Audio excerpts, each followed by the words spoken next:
Nechceš kapesník? Ne, ale... Utreť si slzičky. Je to trošku nepríjemné. Čo?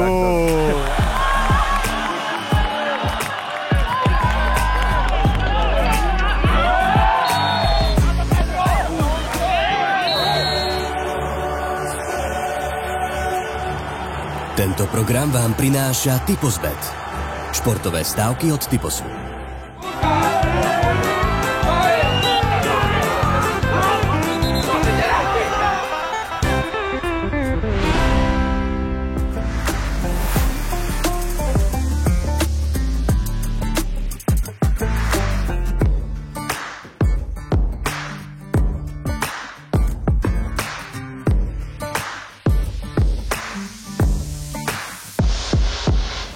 Každý z nás má na tejto krásnej modrozelenej planétke svoje miesto. To naše je jednoznačne nespochybniteľne, neodmysliteľne na dedinskom futbale.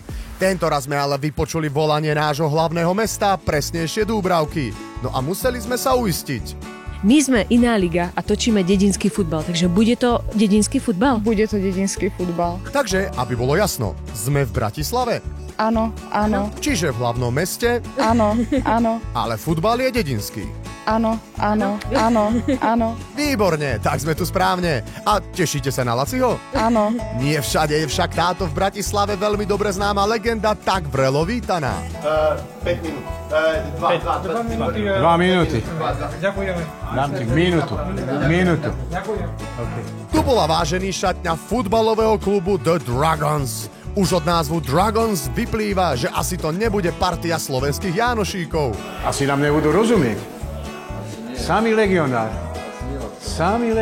tí musia mať peňaží, čo? Keď si tak koľkých legionárov musia dohodnúť. V rámci svojho turné po šatniach Laci zavítal aj do domácej, no a v Dúbravke bolo hneď cítiť starú dobrú materinčinu. Náhodou, sú tu hody? A budeme to aj cítiť dnes? Áno, bude to cítiť. Ako to bude cítiť? Lokše.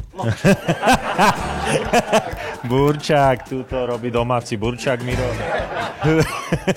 Laci sa ale nezľakol výzvy rozhovoru s legionármi a vrátil sa do šatne drakov. Oho, dali mi 2 minúty a ušli. Čo? Dobre, tak si pozrieme, jak legionári, jak vypadajú. Jeden kustód sa však predsa len zjavil a nastal čas oprášiť znalosti anglického jazyka. Hovoríš po anglicky? Ja? Áno? Vieš čo, tak pivo 2,5 deci a možno by som to dal. Neviem, hovoríš. Čo? Vôbec nevieš, čo hovorím, že? No, áno. Nevadí. Ale futbal spája, ne? Futbal, hej, ideme. Chlapi si veľa nepokecali, ale kľúčové slová vystihli. Futbal spája a na tom sa všetci zhodneme, všakže. Áno, áno. No ale poďme sa tomu pozrieť bližšie na zúbok. Dragons, draci, dráčiky, alebo ako len chcete, vyprovokovali našu zvedavosť a zistili sme, že je to veľmi zaujímavý koncept. My sme Dragons. Tento klub vznikal 15-14 rokov dosadu a hlavné vlastnosti, čo máme, je sme o celý svet. Tu sme takmer v 10 krajinách a sa snažíme hrať spolu a mať radosť na futbol. Naozaj zaujímavé, že sa toto podarilo dať dokopy. Skutočne je to prehliadka národov v jednom tíme. A ešte ty nám povedz, že ty si odkiaľ? Chile. Judamerika, Chile. Dobre. Tu máme Argentína, Chile, Mexiko, Anglicko, celý svet. Itália, Irak. A brankár je Slovák. No povedzte, existuje krajší príklad toho, ako futbal doslova spojí svet? Asi nie. V kádre Dúbravky bolo takisto čo objavovať. Tak napríklad Laci našiel tieto kolená. Ale veríme, máme tu nádej, že to predĺžia to ihrisko. Je tam ešte kde... Staré koleno. A ešte sa celkom... To buď rád, že ti neukážem ja moje. No a tieto kolená majú celkom známeho majiteľa. Dokonca tu hovoríme o kolenách bývalého reprezentanta. Zdravím všetkých divákov. Som rád, že ste prišli na Dúbravku. Je to tu, myslím, že nádherné prostredie v rámci Bratislavy. Tu môžete vidieť krásne lesy. Takže teším sa, že ste prišli a verím, že bude dobrý zápas, hodový. A teda moje meno je Erik Čikoš. Fanúšikom slovenského futbalu určite známe meno. My sme sa už ale nevedeli dočkať toho dedinského futbalu v najväčšom slovenskom meste. Hralo sa na umelom trávniku a Laci ocenil prácu hospodárov. Super, máte perfektný terén, je pokosené, poliaté, povalcované. Táto príkladne povalcovaná, popolievaná a hlavne pokosená umelá tráva vyhovovala v prvom počase o niečo viac hosťujúcim drakom.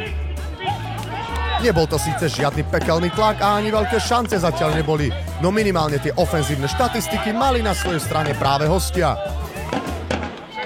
Do tých prispela konečne aj Dúbravka, a to síce strelou, ktorá by sa za iných okolností ani len nedostala do highlightov zápasu, ale viete, ako to chodí. Keď nie je celý chlieb, aj omrvinky musia stačiť. Zatriasť s výsledkovou tabuľou a okoreniť zápas mohli hosťujúci draci. Chalanovi to ale tak povediac nesadlo na hokejku a loptu poslal mimo ten krásny priestor medzi troma žrďami. Potom ho aj trafili, ale táto strela akurát len dobre vyprášila brankárove rukavice. Je na čase, aby zapli motory aj domáci, lebo bude zle nedobre. To sa ku spokojnosti všetkých domácich fanúšikov skutočne stalo a keď to Dúbravka naštartovala, rovno prešla na taký 4. prevodový stupeň. Rýchly únik za obranu, parádna kľúčka a neskutočne premárnená tutovka. Na záver nie práve bohatého polčasu na šance či góly by sme privítali nejaký pekný kúsok zo štandardky. No, asi si budeme musieť nechať zájsť chuť. Gól sme teda aspoň zatiaľ nevideli, no ale my sme ho chceli vidieť. Ešte, že máme tu polčasovú trefu. No a tu ho máme, strelca vytúženého gólu. V bráne síce nebol brankár a na skóre to nič nemení, ale aspoň sme vďaka nemu videli loptu tam, kde patrí.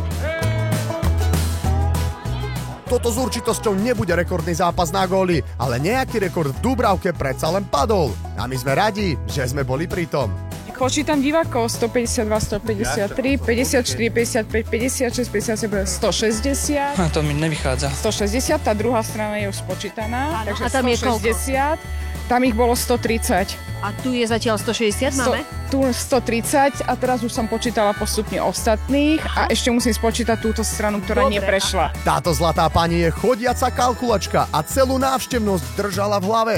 No a spočítala, ale že úplne každého. Áno, ja som rátala všetkých, aj tých v lese, čo sú, aj čo tu postávajú, aj odtiaľ to pozerali. Zrejme aj hubári, čo išli okolo, sa dostali na zoznam divákov. No či prispeli aj tí v lese do kasičky so vstupným, to nevieme. Ale aspoň prispeli k rekordnej návšteve. Približne. Rekord bude prekonaný. Dnes. Áno, určite dnes 250-300 tu bude. Z tých stoviek divákov vytrčal najmä tento. Palec hore a klobúk dole pred jeho láskou k domácemu klubu. No ja som utekol zo stánku, teraz z roboty na Hodoch máme stánok.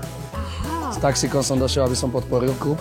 Nie, že by sme vás v mene lásky k futbalu chceli motivovať k odchodu z roboty, ale tento borec to všetko vybavil, ako sa vraví, na pána. A v robote sa nehnevajú, že si odišiel? Muselo sa to vybaviť. Ako si to vybavil? Čo si povedal? Brigádničku som zaplatil. Naozaj si zaplatil brigádničku, aby ty si sa mohol prísť a vidieť futbal. Tak je nedeľa na futbal, treba dojsť určite. Nie len, že obetoval časť výplaty, aby zaplatil brigádničku, aby mohol utekať z roboty, aby podporil svoj milovaný klub. On je pre hráčov pripravený obetovať ďalšie groše. Slúbil som im, že keď vyhrajú, že im berem súd piva, tak nech sa snažia. Pre takýchto fanúšikov sa oplatí hrať a hlavne vyhrávať. No druhý polčas začal tak zaujímavo, že kameraman si radšej vybral tieto deti v lesíku. Dúfali sme a verili, že sa to zlepší a spolu s nami aj tá rekordná návšteva, ale realita neprinášala žiadne motýliky v brúšku. Veríme a dúfame ďalej. Dúbravka a Dragons sa veru nepredbiehali v strieľaní gólov, ale za to napätie rástlo a emócie vybierali na povrch. V tejto hašterivej, bojovnej a hlavne tvrdej atmosfére sa ešte chvíľu pokračovalo. Niektorí hráči to tak povediac celkom schytali.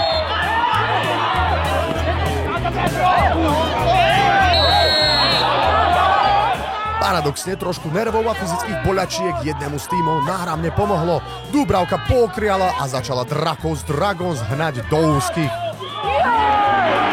Za pár minút si toho vypracovali viac ako za celý prvý polčas a vliali do našich a hlavne fanušikovských srdc nádej na vytúžený gól. V ničoho nič, ale Dracis Dragons vychrlili tento plamienok spoza 16 a brankára domácich stálo nemalé úsilie tento plamienok uhasiť. Tak a sme v absolútnom závere zápasu. V čase, v ktorom je najlepšie zapísať sa do dejín futbalu. A kto iný, ak nie bývalý reprezentant Erik Číkoš.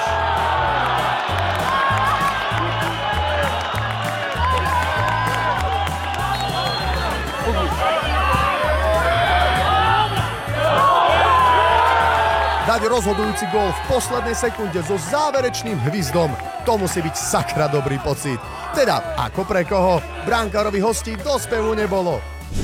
Nechceš kapesník? Ne, ale... Utreť si slzičky. Je to trošku nepríjemné. Čo? Áno. Celý zápas udržať a v poslednej minúte takto gól dostať. Ešte podstatne. Blbé, čo? Je to blbé však. Blbé. Blbé, no. Ale týmto chalanom bude blbo jedine ak z víťazných oslav.